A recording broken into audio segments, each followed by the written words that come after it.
আলাইকুম, ঈদ মোবারক। সবাই কেমন আছেন? আশা করি ভালো আছেন। আপনারা বলবেন যে ঈদ তো শেষ হয়ে গেছে, আসলে ঈদ শেষ হয় না, পরিবারের সবাই একসাথে হলেই কিন্তু ঈদ। তো আজকে মানহা মনের আমি সুন্দর ড্রেস পরেছি। আপনারা কিন্তু বলেছিলেন যে আপু যে ড্রেস দেখাচ্ছ এটা তো ঈদের দিন পরবা না। আসলে ঈদের দিন ওটা পরি নাই, কিন্তু আজকেও তো আরেকটা ঈদ, যেহেতু সবাই একসাথে হচ্ছে। তো এই ড্রেসটা কিন্তু আর কি গ্যালারি থেকে, এই ড্রেসগুলো কিন্তু আর কি গ্যালারি থেকে কিনেছি। কেউ যদি ড্রেসগুলো কিনতে চান, আর কি গ্যালারি কন্ট্যাক্ট নাম্বার আমি স্ক্রিনে দিয়ে দিয়েছি। আপনারা চাইলে সেম টু সেম এই ড্রেসগুলো কিন্তু আর কি গ্যালারি থেকে পারচেস করতে পারবেন। তো চলেন দেখি আজকে কোথায় আসছি সেটা বলে। আজকে আসছি হচ্ছে ছোটো মামির বাসায় বেড়াতে আসছি। চলেন রান্নাঘর থেকে খবর নিয়ে আসি যে আজকে আমাদের জন্য কি কি মজা রান্না হয়েছে। অর্ধেক লোড হয়েছে আমাদের বাসা থেকে, আর অর্ধেক আসে নাই। এই যে আমাদের মানহা, এই যে আরেকটা আমার মারতাছে, এই যে গুড়াটা আমার মারতাছে, হচ্ছে সজীবের স্যাম্পল। এই যে মানহারাবু স্যাম্পল নিয়ে বসে আছে। তার বউ লাগবে না, তার বাচ্চা হইলেই হবে, বাচ্চা নিয়ে বসে আছে।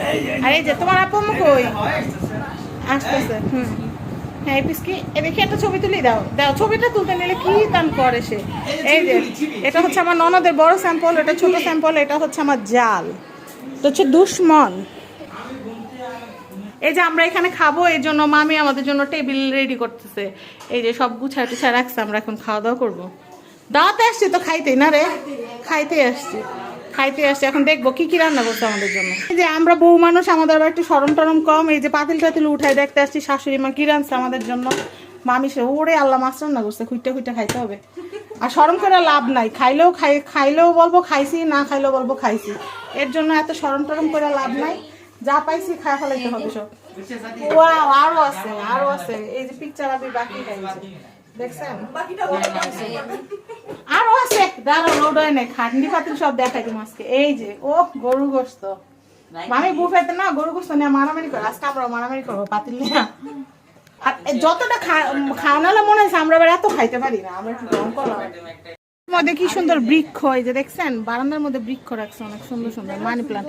এটা হচ্ছে টাকার গাছ, মানি প্লান্ট টাকার গাছ। এই টাকার গাছটা উড়াই আমি নিয়ে যাবো, তাহলে আমি টাকা দিয়ে বড় হয়ে যাবো। জন্য শরবত ঢালতেছে, এখন আমরা শরবত খাবো।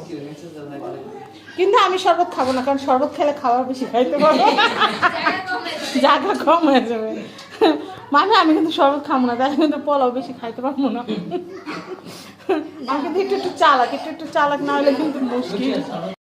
আমি শরবত খাবো না, শরবত খাইলে কিন্তু পেটে জায়গা কমে যাবে। পরে আবার চিন্তা করলাম শরবতটা মিস করলে পরে বাসা যায় সবাই শরবতের প্রশংসা করবো যে অনেক মজা হয়েছে।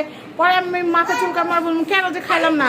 তো খাইলেও পস্তামো, না খাইলেও পস্তামো। দরকার হলে শরবত খাওয়ার আধা ঘন্টা পরে পোলাও খাবো, তো পোলাও খাইও ইচ্ছা আবার প্লেট নিয়ে বসো, কোনো সমস্যা নাই। যা খাওয়ার আমি সব একলাই খাই বললাম। তুমি খাইবা?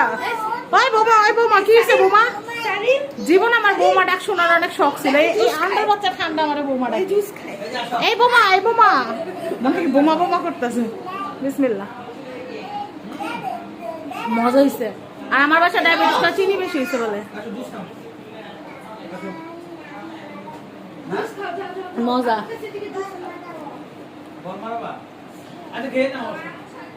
আমরা মোটা কাটা মানুষ, মুখে অনেক রুচি, যা খাই তাই ভালো লাগে।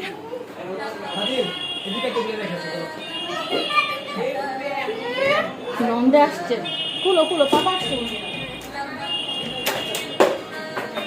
এসে গেছে আমাদের বিল্লাল ভাইয়া। আসেন বিল্লাল ভাইয়া, আমাদের বিল্লাল ভাইয়া চলে এসেছে। আপনি তো শরবত মিস করলেন বিল্লাল ভাই। কই শরবত কই? হ্যাঁ, এই যে আমি গ্লাস নিয়ে দাঁড়াইছি, খালি গ্লাস নিয়ে। ও আচ্ছা, মানে কি বলছি জানেন, বলছি শরবত খেলে পেটে জায়গা কমে যাবে, বুঝছেন ভাইয়া? শরবত খেলে পেটে জায়গা কমে যাবে না, পরে পোলাও কি পেটে আটবো? না খাইলে যদি পস্তাই, এর লাগে খাইলে পস্তাবো, না খাইলে খাই পস্তাই।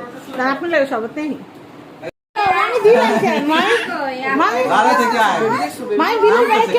কি দরকার ছিল? কোনো দরকার ছিল না। বিলাল ভাইয়া দরকার নাই তো, দিয়ে দেন আমার, দরকার নাই তো আমার তো দরকার নাই। যে সুন্দর কেন কি দরকার ছিল? এই বেবি, আরে না সারবেডি খাইতো না, সারি গোসল করবো, নিজেও গোসল করবো। একটা ছোটর ভাব ধরে।